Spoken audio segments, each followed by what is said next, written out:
armados para la pelea contra los espíritus inicuos. Tenemos una lucha contra las fuerzas espirituales inicuas en los lugares celestiales. Efesios 6:12. Mientras existan los espíritus inicuos y el mundo que está bajo el control de ellos, tenemos que luchar para no caer bajo su influencia.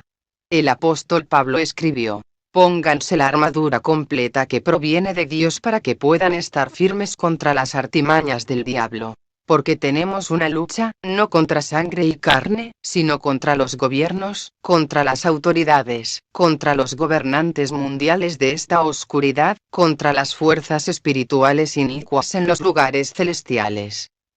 Efesios 6:11-12. 2. Pero los ataques exteriores de los espíritus inicuos no son lo único contra lo cual tenemos que contender. Lo que hace que nuestra lucha sea especialmente dura es la imperfección que hemos heredado debido a que Adán y Eva no resistieron los primeros esfuerzos del diablo. Por eso, como dice la Biblia, la inclinación del corazón del hombre es mala desde su juventud. Génesis 8:21. Romanos 5:12.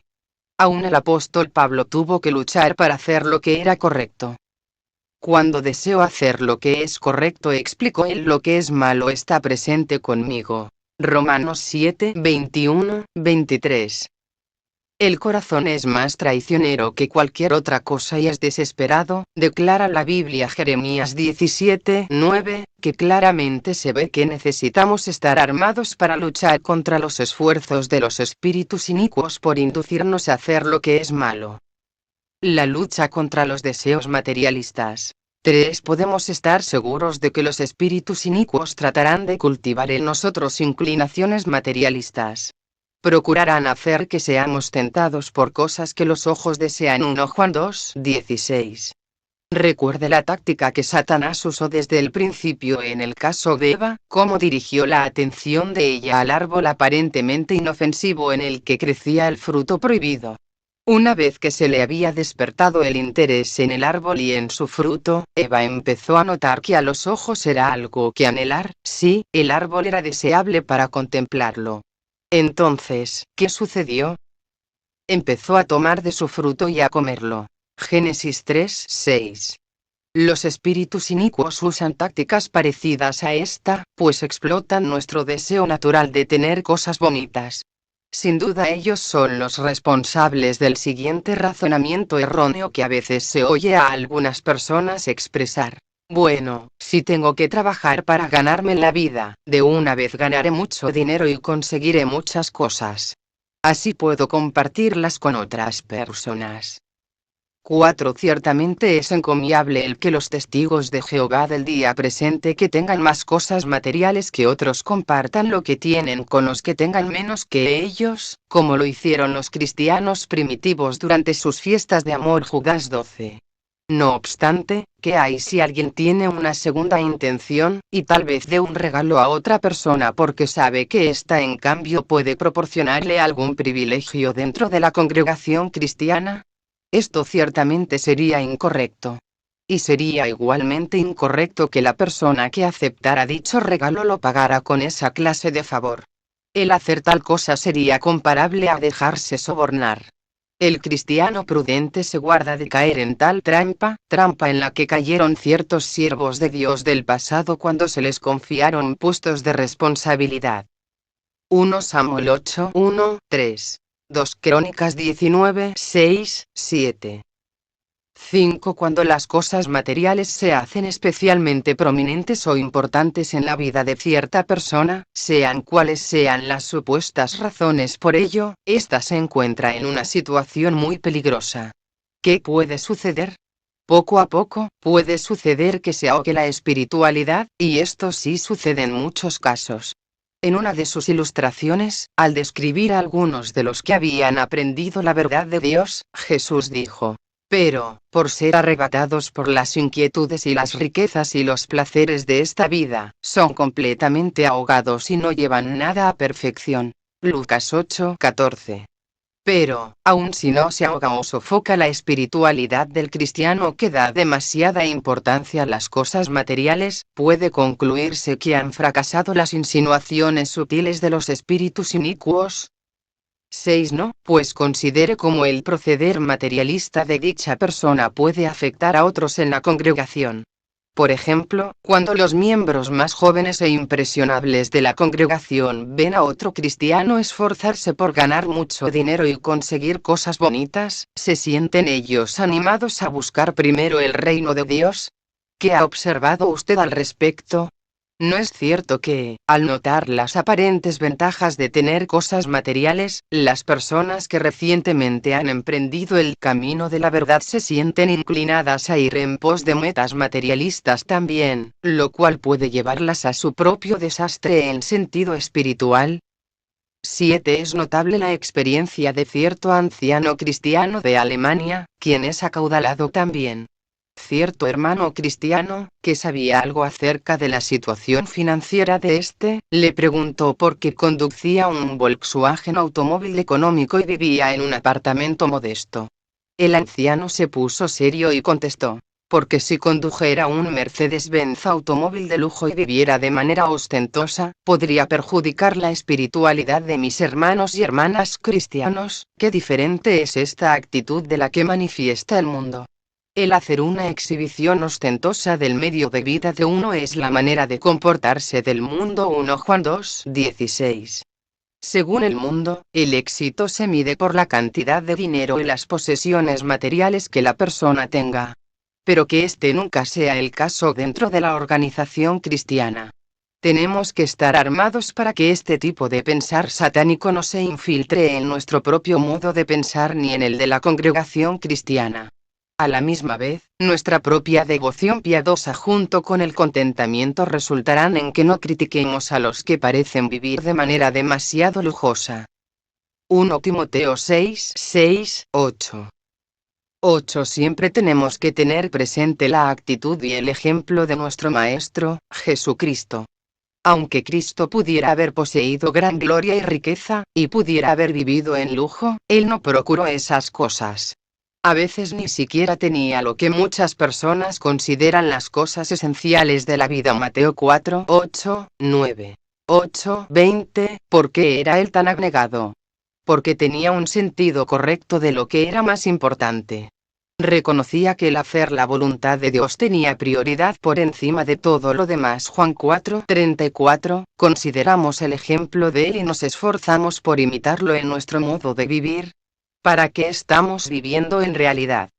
¿Para tener una vida fácil y cómoda ahora, o para ganar la vida eterna en el nuevo sistema de Dios? Hebreos 12:2, 3. 1 Pedro 2:21, 24. 3:14. 9 Al luchar para impedir que los espíritus inicuos cultiven en nosotros inclinaciones materialistas, necesitamos una armadura espiritual. Necesitamos tener puesta la coraza de la justicia, lo cual significa que tenemos que hacer lo que es justo o correcto a la vista de Dios. Efesios 6:13, 14. Y lo correcto para nosotros ahora es el repudiarnos a nosotros mismos y seguir el ejemplo de Cristo, pues como Jesús pasó a decir: ¿de qué provecho le será al hombre si gana todo el mundo pero lo paga con perder su alma? Mateo 16:24, 27. Compare con Mateo 6:33. Otra pieza de armadura muy importante es el escudo grande de la fe. Efesios 6:16. Verdaderamente tenemos que creer en el nuevo sistema venidero de Dios y no recurrir a este viejo sistema para satisfacer nuestros deseos. Nunca olvide que este terminará pronto, junto con todas sus riquezas. 1 Juan 2:17. Ezequiel 7:19. 10 Pero para luchar contra las formas sutiles del materialismo, necesitamos en especial la próxima pieza de armadura que se menciona, a saber, el yelmo de la salvación. Otra carta apostólica dice que tenemos que llevar puesto como yelmo la esperanza de salvación. Efesios 6:17. 1 Tesalonicenses 5:8. El tener la esperanza de salvación significa que anhelamos el galardón que Dios otorgará y no buscamos como galardón una vida desahogada en este sistema de cosas. 11 Moisés tenía puesto este yelmo, la esperanza de salvación. Aunque se crió como hijo de la hija de Faraón, no escogió disfrutar temporalmente del pecado en la corte ni fue en pos de los tesoros de Egipto. ¿Por qué? Porque miraba atentamente hacia el pago del galardón. Moisés meditaba sobre las cosas que Jehová había prometido. Pensaba profundamente en ellas. No era simplemente cuestión de que Moisés hubiera oído o leído acerca de Jehová. La Biblia dice que continuó constante como si viera aquel que es invisible. Hebreos 11, 24, 27. Para Moisés, Jehová era una realidad, como también lo eran sus promesas de vida eterna. Así de real tiene que ser nuestra esperanza de vivir para siempre, si hemos de resistir con éxito los ataques de Satanás. La lucha contra la inmoralidad sexual. 12. Como se ha notado en el artículo anterior, uno de los principales métodos que utilizan los espíritus inicuos para causar bajas en la batalla es el inducir a los cristianos a participar en inmoralidad sexual. Procuran corromper el deseo sexual con el que Dios nos ha dotado. Deseo que debe satisfacerse únicamente dentro del matrimonio. Hoy, los espíritus inicuos han logrado crear casi por todas partes un ambiente seductor, como también situaciones en las que el cristiano se siente tentado a tener relaciones sexuales fuera de la regla matrimonial. ¿Qué armadura nos ayudará a luchar contra este ataque de los espíritus inicuos? 13. Es vital tener puesta la coraza de la justicia. En toda ocasión, tenemos que estar resueltos a hacer lo que Jehová dice que es correcto. 1 Corintios 6, 18. José tuvo puesta esta armadura. Cuando la esposa de Potifar, que estaba enloquecida por el deseo sexual, siguió rogándole día tras día, diciendo: acuéstate conmigo, José dijo: ¿cómo podría yo cometer esta gran maldad y realmente pecar contra Dios? Génesis 39, 7, 12. Al igual que José, nosotros también tenemos que pensar en las consecuencias de participar en la conducta inmoral en la que nuestro corazón traicionero tal vez desee que participemos.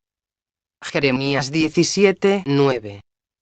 14. Primero, debemos considerar cómo afecta a Dios el que quebrantemos su ley. Satanás se ha mofado de Jehová al afirmar que los seres humanos no permanecerían fieles a él bajo pruebas.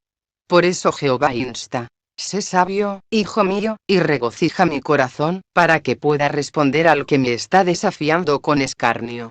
Proverbios 27, 11. Reflexiones sobre lo siguiente. ¿Quiere usted violar la ley de Dios, de modo que Satanás quede feliz y Dios quede triste? Salmo 78, 38, 41.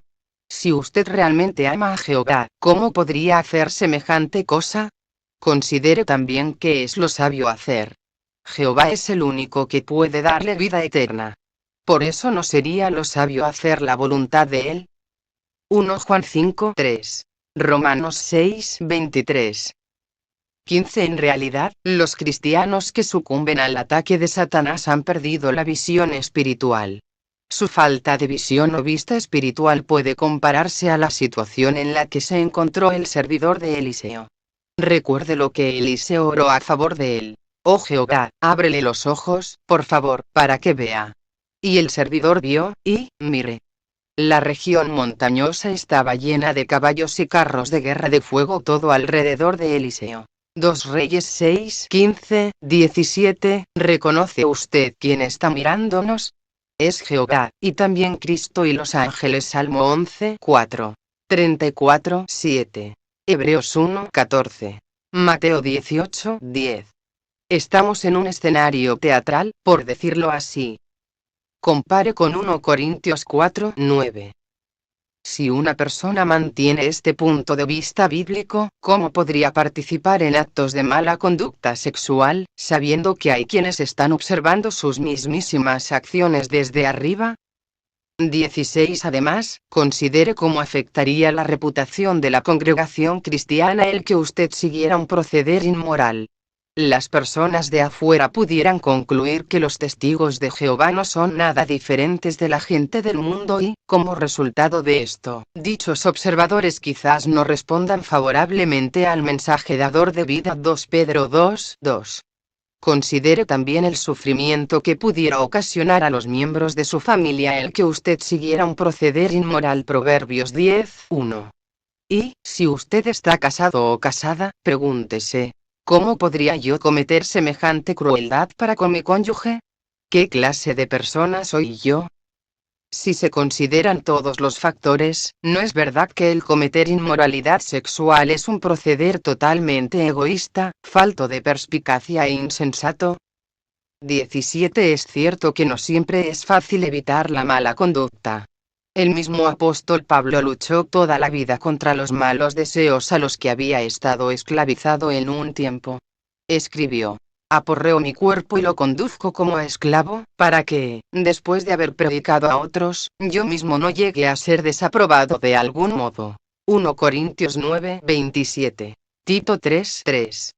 Pablo era severo consigo mismo.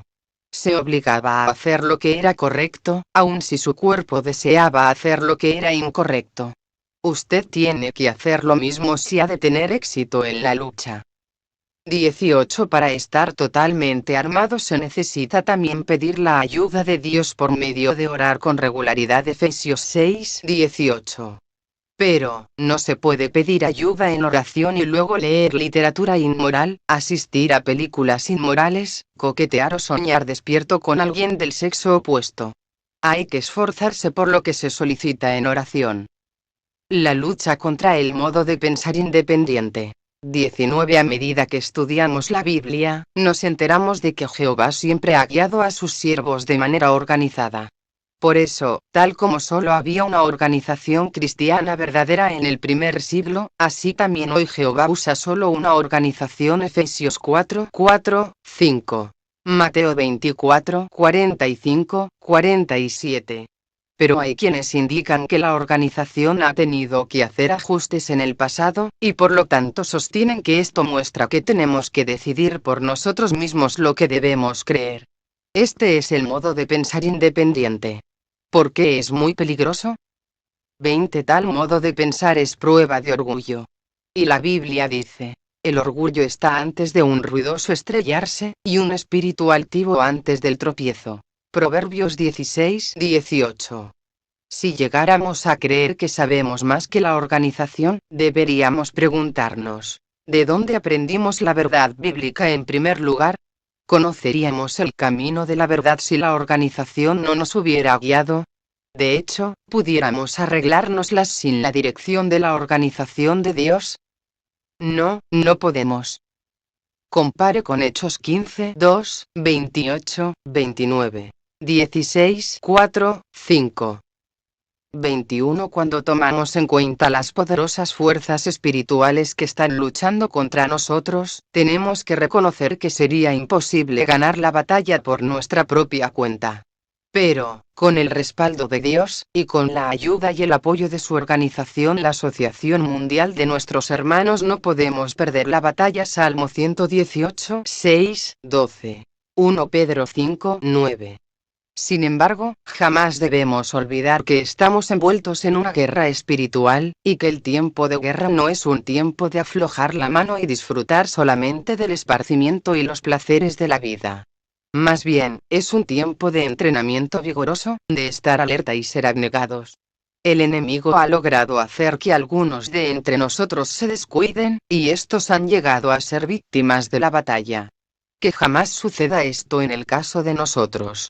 No sucederá si siempre tenemos puesta la armadura completa que proviene de Dios y estamos firmes contra las artimañas del diablo. Efesios 6:11-12. ¿Puede usted contestar estas preguntas? Cuando las cosas materiales llegan a ser especialmente prominentes en la vida del cristiano, ¿qué problemas pueden resultar para él y otros de la congregación? ¿Qué nos ayudará a luchar contra las inclinaciones materialistas? ¿Qué nos ayudará a no sucumbir a la inmoralidad sexual? ¿Cómo manifiestan algunos el modo de pensar independiente, y qué puede ayudarnos a evitarlo?